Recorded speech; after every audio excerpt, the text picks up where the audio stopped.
आइए जानते हैं कि परमात्मा भगवान इस दुनिया की रचना कैसे करते हैं, इस दुनिया को कैसे बनाते हैं। कभी मन में विचार आता है, इस सृष्टि इतने सारे लोग हैं, इतने सारे जीव जंतु हैं, प्राणी हैं, इस दुनिया चल कैसे रही है, इसको चलाने वाला कौन है और इसको परमात्मा इसका निर्माण कैसे करते हैं सृष्टि का।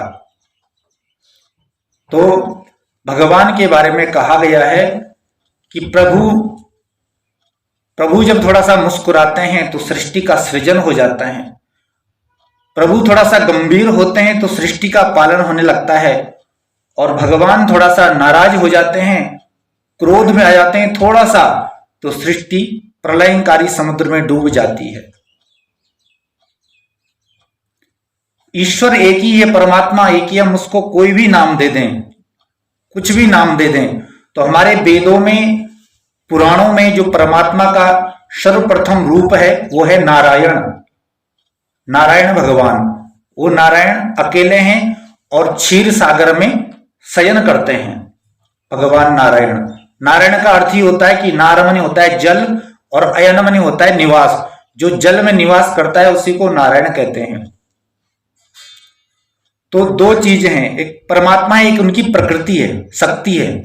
पुरुष और प्रकृति, पुरुष है परमात्मा और जो प्रकृति है वो उनकी शक्ति है। थोड़ा ध्यान से सुनना, कठिन लगेगा, अगर मन से सुनेंगे तो समझ में आ जाएगा। बहुत ध्यान से सुनना। तो एक है पुरुष, एक है प्रकृति। जो पुरुष है वो परमात्मा है और जो प्रकृति है उनकी शक्ति है। पुरुष और प्रकृति जब आपस में मिलते हैं तो सृष्टि का प्रलय हो जाता है, और पुरुष और प्रकृति जब अलग अलग होते हैं तो तब सृष्टि का सृजन होता है। प्रकृति और पुरुष की साम्यावस्था में लय और वैषम्य अवस्था में ही सृष्टि होती है। तो पुरुष ने प्रकृति का दर्शन किया, पुरुष ने प्रकृति का दर्शन किया तो प्रकृति में हलचल हुई, क्षोभ हुआ। तो उससे क्या हुआ, ये जो मैं सृष्टि की रचना आपको बता रहा हूं ये वेदों और पुराणों के अनुसार है। साइंस का जो अपना मेथड है, साइंस का जो मानता है कि ये दुनिया कैसे बनती है, संसार कैसे बनता है, तो उनका तरीका अलग है। मैं जो आपको सुना रहा हूं ये श्रीमद् भागवत महापुराण के अनुसार, जो 18 पुराणों में प्रसिद्ध और काफी जो है जिसमें ज्ञान का भंडार है, उसके अनुसार आपको सुना रहा हूं। तो पुरुष और प्रकृति, पुरुष ने प्रकृति का दर्शन किया, प्रकृति में हलचल हुई तो उससे एक महतत्व नाम का महतत्व प्रकट हुआ, महतत्व नाम की चीज प्रकट हुई। उस महतत्व से 3 प्रकार के अहंकार का प्राकट्य हुआ। सात्विक अहंकार, राजस अहंकार और तामस अहंकार, जिनको हम 3 गुण भी कहते हैं, सतोगुण, रजोगुण, तमोगुण।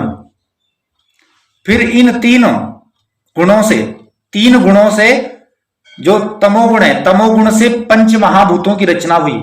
5 महाभूत जिनको हम पंच तत्व भी कहते हैं, पृथ्वी, जल, तेज, वायु, आकाश, ये पंच तत्व हैं। और इन्हीं पंच तत्वों से मिलकर हमारा शरीर बना है।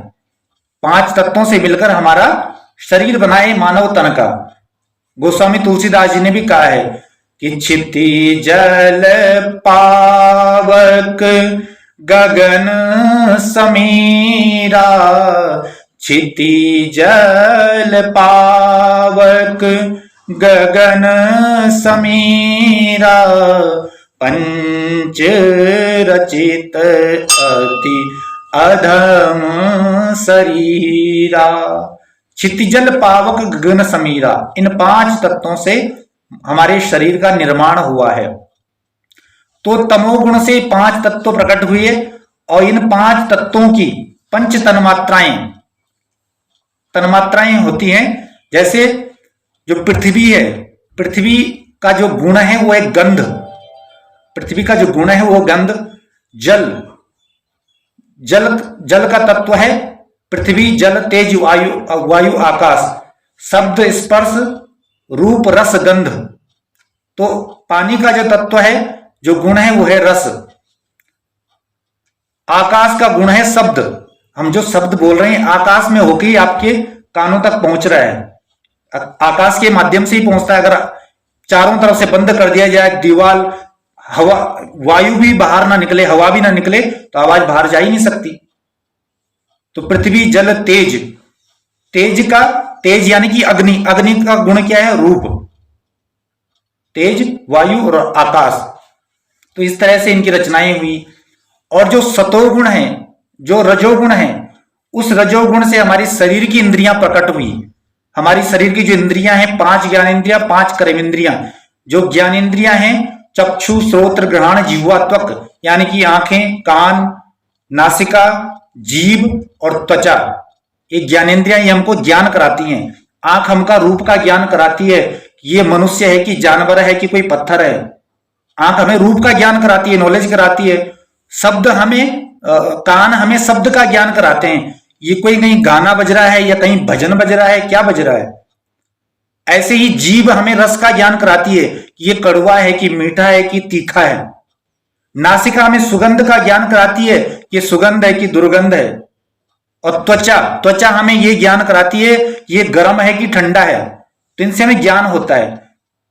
तो ये पंच ज्ञानेंद्रियां हैं और पंच कर्मेंद्रियां हैं, कर्म करने वाली, जैसे हमारे हाथ हो गए, पैर हो गए, और जो है हाथ, पैर, चक्षु, श्रोत्र, घ्राण, जिह्वा, त्वक, और वाक्, पाणि, पाद, पायु, पस्ताणी, यानी कि वाणी, ये भी कर्म कराती है वाणी।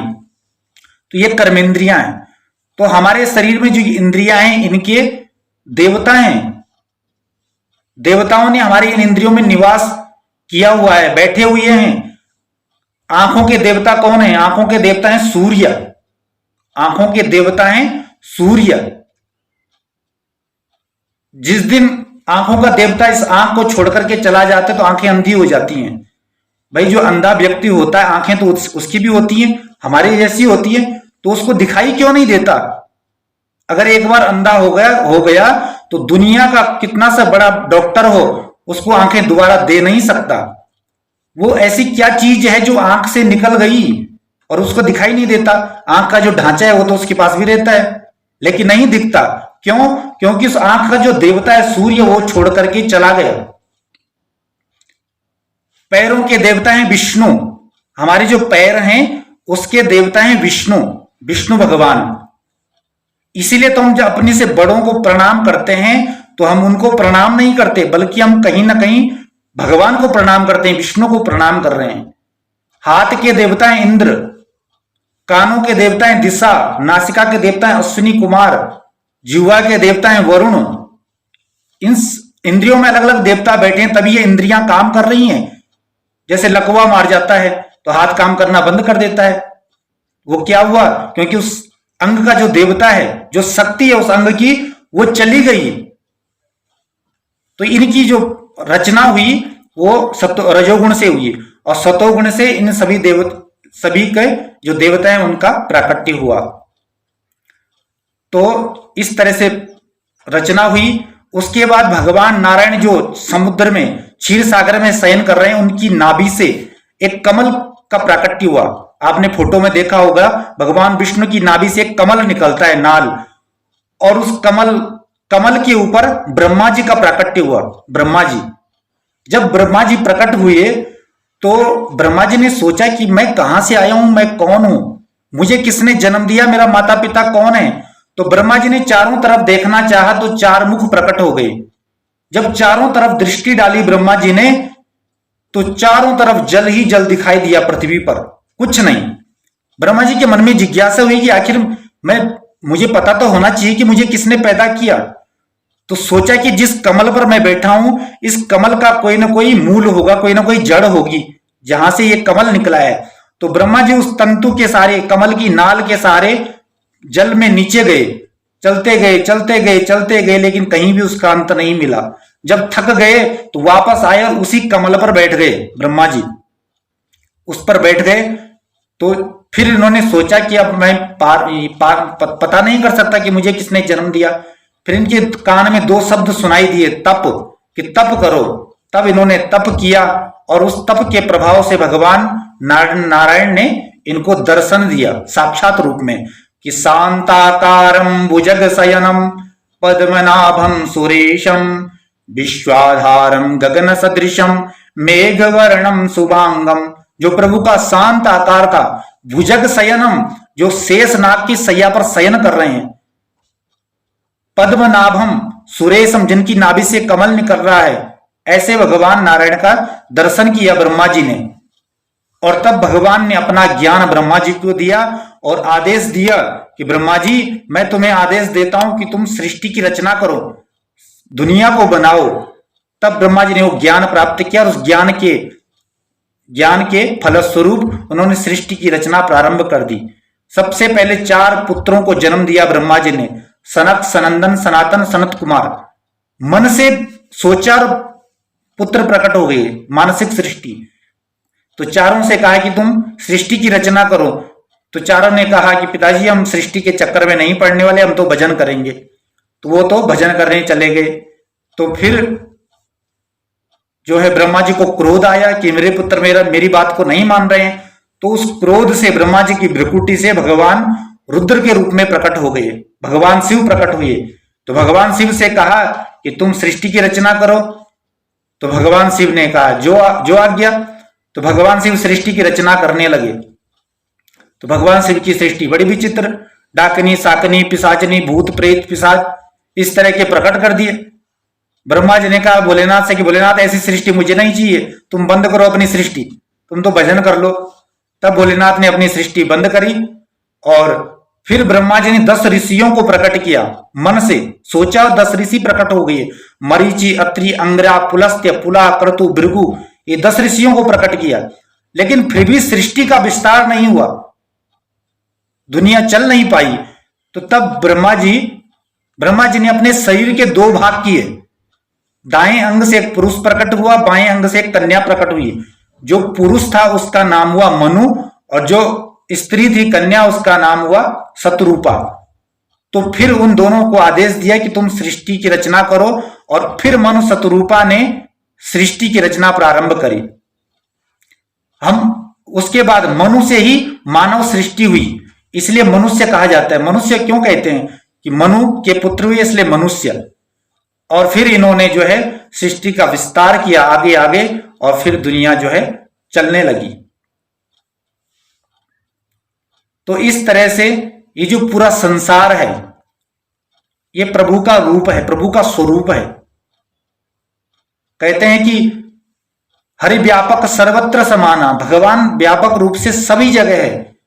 लेकिन प्रकट कहां होता है? बोले प्रेम ते प्रकट होई मैं जाना, वो सब जगह व्याप्त है। श्रीमद् भागवत महापुराण में आया है कि ये जो दुनिया है, ये जो संसार है, ये सब प्रभु का एक विराट रूप है।